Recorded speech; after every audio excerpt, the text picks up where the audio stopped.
llargmetratge Paella Today porta la cultura valenciana a la gran pantalla. València ha acollit la primera passada de premsa de la pel·lícula, una comèdia romàntica en la que la capital del Túria apareix representada amb alguns dels seus aspectes més emblemàtics, com les falles o l'arròs. Es una gastrocomedia que no solo promociona nuestro plato, sino que está todo rodada en exteriores, en donde está toda, sobre todo, rodada en los mejores escenarios y en las mejores calles de nuestra ciudad, y que por lo tanto va a ser para nuestra ciudad una oportunidad fantástica de promocionar Valencia.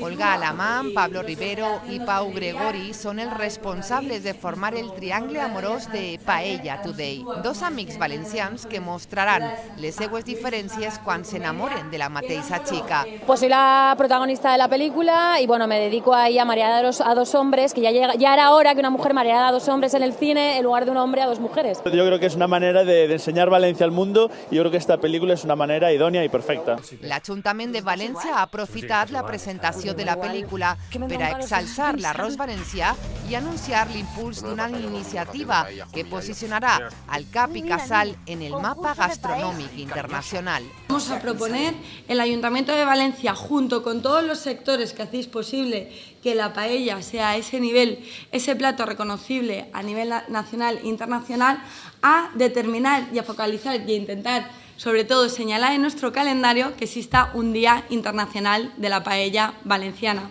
Paella Today, dirigida per César Sabater, arribarà als cinemes el pròxim 23 de març. La pel·lícula mostrarà en les pantalles l'etern debat sobre els ingredients de la paella valenciana. Tot això en clau d'humor, amb imatges molt divertides com Lolita Flores, vestida de fallera.